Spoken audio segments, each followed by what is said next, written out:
Dans un monde où on passe facilement de l'amour à la haine, du mariage féerique au divorce douloureux, il est encore possible d'oser un meilleur mariage. Bienvenue au royaume de l'amour. Je suis le mentor Gaël. Aujourd'hui, nous allons voir la phase 2.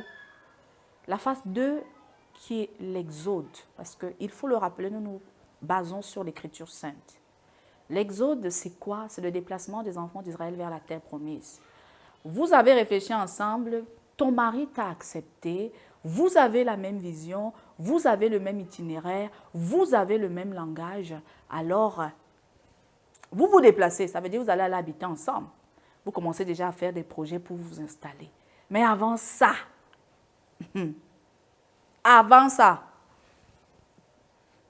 chacun a ses principes. Il y a des femmes qui ne supportent pas l'odeur de l'alcool d'un homme. Il y a des femmes qui ne connaissent pas que l'homme découche. Il y a des femmes qui ne peuvent pas supporter les multiples enfants dehors. Tout comme il y a des hommes qui exigent que même si tu es en colère, même s'il se passe quoi entre nous, ne me manque jamais, je dis bien jamais de respect. Autant de principes que chacun doit déjà poser sur la table. Maintenant, il descend au terre à terre. Phase 2 du mariage. Vous savez que les hommes sont rusés et le font rapidement, non? On entend souvent quand un homme dit que c'est maintenant, comme vous venez même de vous marier là, des couches, donne déjà la lue. C'est ce que dit aussi aux femmes. C'est maintenant. Quand vous êtes déjà dans les lobbies avant, que tu dis que bon, mon mari, est-ce que tu acceptes d'être avec une femme qui ne comprend pas qu'on peut faire 2 jours dehors? Et ce n'est pas ça. Je t'assure, tu ne me connais pas, j'arrête. Parce qu'aujourd'hui, on a trop de divorces, trop de féminicides, trop d'abus. Parce que je vais encore aller où? Je me dis qu'il va changer, non. Vous avez peur de dire stop à la relation. Je suis venue vous dire que chacun est né seul.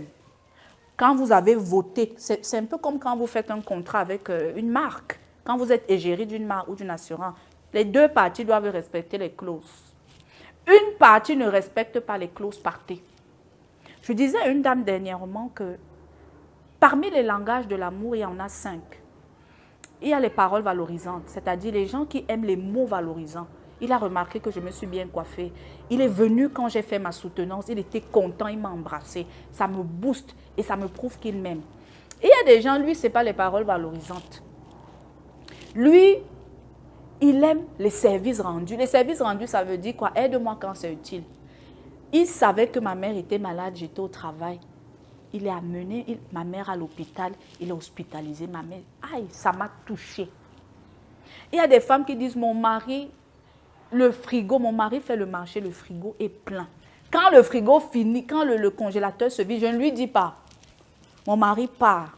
Il me dit seulement que donne-moi la liste. Ou il observe, il rachète les services rendus. Il y a des gens, par contre, pour qui c'est la présence physique. Ça veut dire quoi? Ça, je suis en train de parler, c'est le point que je voulais dire. Chez les Occidentaux, chez les Blancs, on a l'habitude de dire que tu divorces parce qu'un homme t'a trompé. Les Occidentaux ont le langage de l'amour tactile. Vous voyez que quand un Occidental t'aime, il veut te toucher, il veut te faire bisous. Le corps, il veut tout le temps. Il veut que tu sois avec lui. Il veut. Tu trompes une blanche, tu trompes un occidental, c'est cause de divorce, ce qui n'est pas dans le cas de nos cultures. Pourtant, parmi nous, il y en a qui ont ces langages. Donc, j'ai envie de dire, souvent, on subit certaines choses dans nos foyers parce qu'on bafoue nos principes. Parce qu'on te dit que toi, tu crois que tu en as. J'ai supporté ça. Faites très attention. J'ai dit, 2e phase du mariage, j'insiste. Je peux supporter quoi? Il y a les femmes qui peuvent supporter les hommes qui ne travaillent pas, qui n'ont pas d'argent, mais qui sont fidèles. Et qui portent la maison. Il y a d'autres femmes, elles disent, moi. Il y a des femmes qui supportent l'infidélité. Hein. même que mon mari travaille, que mon mari soit un homme, que mon mari me protège. Ne lésinez jamais avec ce que vous voulez au plus profond de vous. Sauf qu'il faut se connaître. Par contre, il y a les femmes que leur principe, c'est l'argent. Mamie n'est pas honte. Si m'argent, je vous salue. C'est un principe. Il y a des femmes, elle dit que ne reste pas, je n'ai pas besoin de ça, les services rendus, tout ça. Maman, elle a rien. Dans l'argent là, si mes enfants sont malades, je suis dans une bonne clinique. Dans l'argent là, elle va me soumettre, elle va me respecter. Je vais te respecter. Il n'y a pas de problème. On a su les revers. Il y a d'autres qui disent que la beauté est importante. Je veux avoir les beaux enfants. Je ne peux pas dormir avec un homme, il a le gros ventre. Je ne peux pas dormir avec un homme, quand on passe, ou une femme, il faut que quand ma femme passe, on dit yes, il a la femme.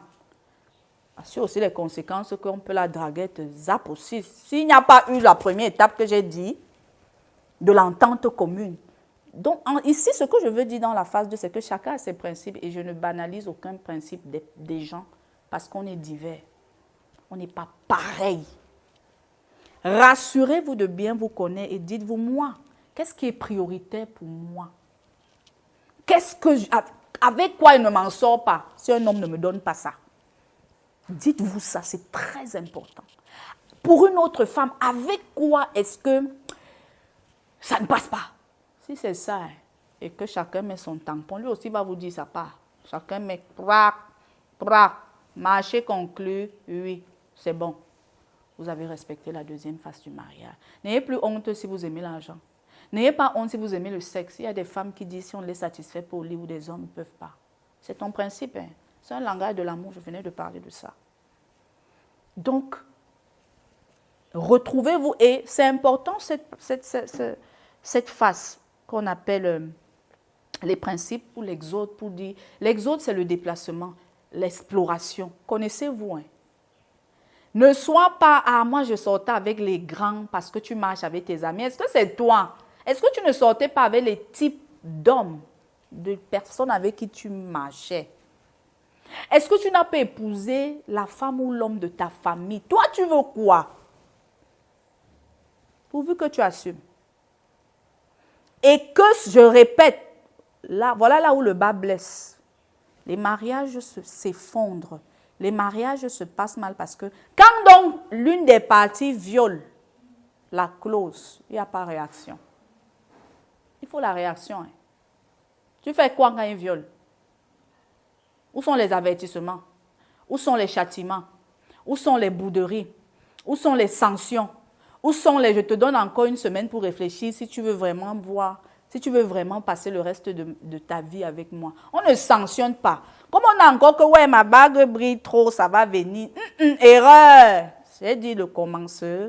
On est tout vers le commencement. Il y a 66 phases.